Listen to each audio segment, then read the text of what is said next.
When the Lord began to speak through Hosea, the Lord said to him, "Go, take to yourself an adulterous wife and children of unfaithfulness, because the land is guilty of the vilest adultery in departing from the Lord." The book of Hosea starts with Hosea symbolically living out the relationship between God and Israel, with Hosea representing God and Gomer, the adulterous wife, representing Israel. Hosea uses his situation to speak out about the sins of Israel and the punishment that will come from Israel's unfaithfulness. But scattered throughout the judgments are sections of God's love for Israel. Israel is called to return to God and to live once again in covenant faithfulness. Hosea focused on the unfaithfulness of Israel. Hosea first uses the example of an unfaithful wife to describe Israel. Her many lovers represent the many false gods that Israel had begun worshipping. She starts to attribute all the good things from Hosea to her lovers, just as Israel was beginning to attribute all the good works of Yahweh to the false gods. Her blessings are stripped away before she returns to Hosea and he shows her love. This mirrors the time of punishment for Israel before they return to God and once again feel God's love and blessings. As the symbolism changes, the theme of unfaithfulness remains. The image of a court is conjured up as Hosea says, "Hear the word of the Lord, you Israelites, because the Lord has a charge to bring against you who live in the land.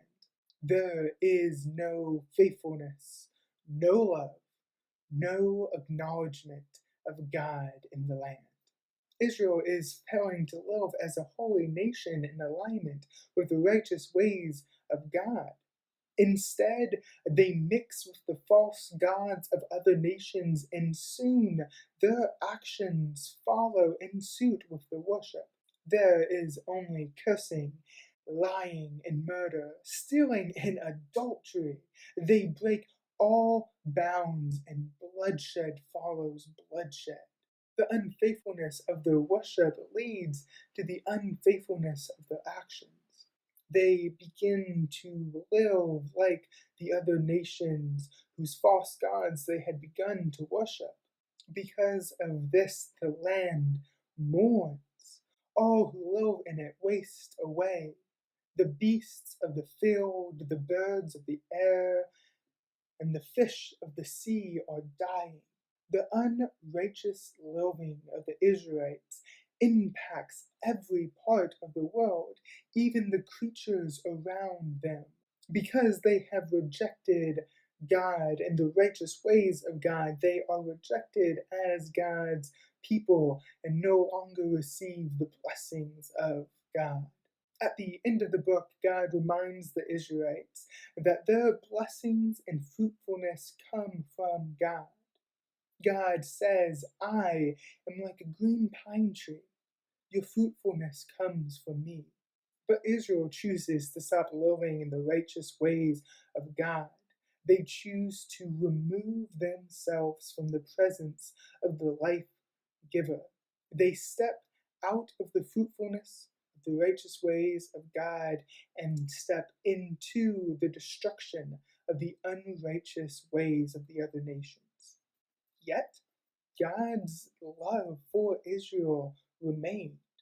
God does not allow Israel to be completely destroyed. Instead, God calls them back. God reminds them of the Exodus so that they may remember that their identity and their salvation lies in God. God is willing to forgive the sins of the Israelites and desires them to rest in God once again. In the book of Hosea, we see the results of ignoring the first commandment to have no other gods besides Yahweh. God is not okay with sharing the Israelites, and nor is God okay with sharing us. Our unfaithfulness removes us from the presence of God.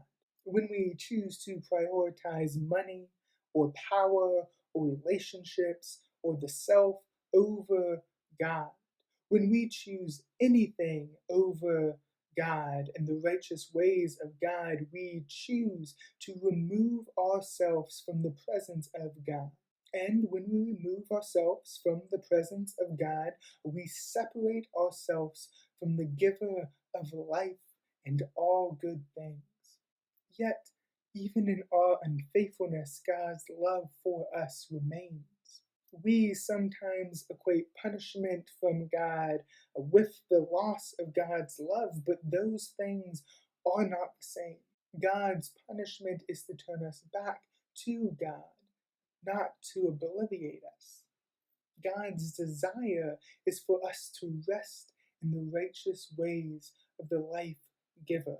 God calls for the return of Israel, saying, I will heal their waywardness and love them freely, for my anger has turned away from them.